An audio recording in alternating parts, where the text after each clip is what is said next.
Oke, coba kita bayangin ya. Ada sungai paling powerful di planet ini, panjangnya ribuan kilometer, tapi ada satu hal yang aneh banget.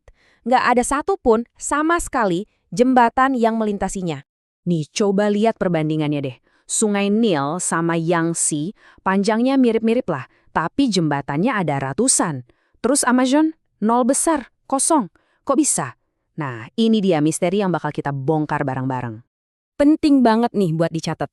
Ini tuh bukan karena insinyurnya nggak jago atau teknologinya nggak sampai ya. Sama sekali bukan itu masalahnya. Ini tuh sebuah pilihan yang disengaja. Dan alasannya, wah, jauh lebih kompleks dari yang kelihatannya.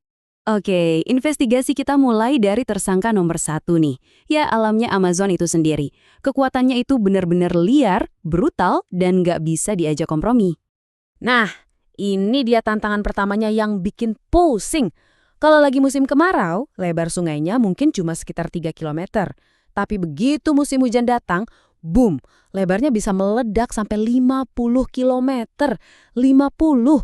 Coba deh bayangin gimana caranya bikin jembatan sepanjang itu. Dan masalahnya nggak berhenti di lebarnya aja. Tanahnya, tepi sungainya itu loh, teksturnya kayak bubur lumpur gitu. Sedimennya lunak banget dan kegerus air terus. Jadi buat fondasi jembatan, tiang pancangnya itu harus ditancepin ratusan meter ke bawah, cuma buat nyari tanah yang stabil. Ini sih mimpi buruk banget buat kontraktor manapun. Udah tanahnya lembek, lebarnya gila-gilaan, ada lagi. Arusnya itu super kenceng dan dia bawa hadiah-hadiah dari hulu. Hadiahnya apa? Batang pohon segede-gede gaban. Benda-benda ini jadi kayak torpedo alami yang siap menghantam pilar jembatan manapun yang nekat berdiri di sana. Jadi intinya apa? Kalau kita maksa banget mau ngelawan semua tantangan alam ini, biayanya itu bisa bengkak sampai 10 kali lipat dari proyek jembatan biasa. Gila kan? Mungkin secara teknis bisa diakalin ya, tapi secara duit, wah itu udah nggak masuk akal sama sekali. Oke, emang susah banget dan mahal abis. Tapi kan susah bukan berarti mustahil dong. Manusia udah bikin banyak hal mustahil jadi kenyataan. Nah, disinilah kita masuk ke alasan kedua. Dan alasan ini jujur aja bakal mengubah total cara kita ngelihat masalah ini. Gini, coba kita ubah sudut pandang kita sebentar. Buat jutaan orang yang tinggal di sana, Amazon itu bukan tembok penghalang yang harus dilompati. Justru sebaliknya, sungai itu ya jalan rayanya mereka. Urat nadi ekonomi dan kehidupan sehari-hari mereka ya di situ. Mereka itu udah punya sistem transportasi air yang jalan banget loh. Ferry sama perahu itu jauh lebih murah, lebih fleksibel, dan bisa nyampe ke desa-desa terpencil yang kalau lewat darat mungkin susah banget. Bahkan, ini yang keren, kapal kargo raksasa dari laut lepas itu bisa masuk ribuan kilometer ke dalam hutan sampai ke kota pelabuhan kayak Manaus. Jadi, coba deh kita mikir logis. Kalaupun ada jembatan, jembatan itu mau nyambungin apa kemana? Hutan belantara ke rawa-rawa? Kan gak ada jalan rayanya. Tanpa jaringan jalan yang super mahal juga, jembatan itu cuma bakal jadi proyek monumen doang. Mahal, megah, tapi nggak ada gunanya sama sekali. Sekarang kita sampai ke alasan ketiga. Dan menurut saya, ini alasan yang paling krusial. Alasan yang udah bukan lagi soal teknik atau duit, tapi soal masa depan planet kita.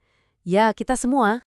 Ada studi baru yang hasilnya jujur, bikin merinding. Prediksinya, cuma dengan membangun satu jembatan permanen, itu bisa jadi gerbang yang membuka akses ke hutan.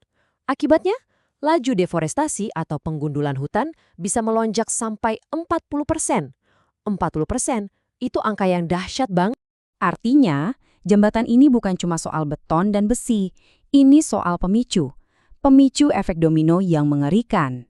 Begitu pintu tol ke jantung hutan dibuka, ya udah, langsung diserbu sama spekulan tanah, penebang liar, penambang ilegal. Ekosistemnya bakal terpotong-potong, hancur. Dan jangan pikir ini cuma masalah lokal di sana ya. Nggak sama sekali. Rusaknya hutan Amazon itu langsung mengancam perannya sebagai pompa biotik raksasa planet ini. Gampangnya gini, Amazon tuh kayak mesin pembuat hujan dan pengatur iklim bukan cuma buat Amerika Selatan, tapi buat seluruh dunia. Para ilmuwan udah teriak-teriak soal ini loh. Mereka bilang kalau akses darat ini dipaksain terus, kita bisa mendorong Amazon melewati tipping point-nya atau titik baliknya. Itu titik di mana kerusakan udah nggak bisa diperbaiki lagi. Hutan hujan yang kaya raya itu bisa berubah permanen jadi padang sabana yang kering kerontang. Jadi, Kalau kita kumpulin semua potongan puzzle-nya, alamnya yang super ganas, kebutuhan ekonominya yang ternyata nggak ada, plus resiko lingkungannya yang segede itu, gambaran besarnya jadi jelas banget kan? Ini tuh bukan lagi soal milih antara pembangunan lawan lingkungan. Bukan. Ini soal milih antara jalan yang cerdas sama jalan yang merusak. Ada jalan beton yang resikonya gede, mahal, dan dampaknya buruk. Di sisi lain, ada jalan air yang udah ada, efisien, murah, dan nyatu sama alamnya. Pilihannya jadi kelihatan jelas kan? Jadi kesimpulannya, gak adanya jembatan di Amazon itu bukan tanda kegagalan teknologi atau kemunduran. Justru sebaliknya, itu adalah bukti dari sebuah pilihan yang sangat cerdas dan rasional. Sebuah keputusan yang dihitung matang-matang, yang menghormati alam sekaligus paham betul apa yang sebenarnya dibutuhkan oleh orang-orang di sana. Dan ini ninggalin kita dengan satu pertanyaan buat direnungkan. Di zaman serba canggih kayak sekarang, di mana kita ngerasa bisa membangun apa aja, di mana aja. Jangan-jangan tindakan yang paling bijak dan paling maju itu terkadang justru adalah memutuskan untuk tidak membangun sama sekali.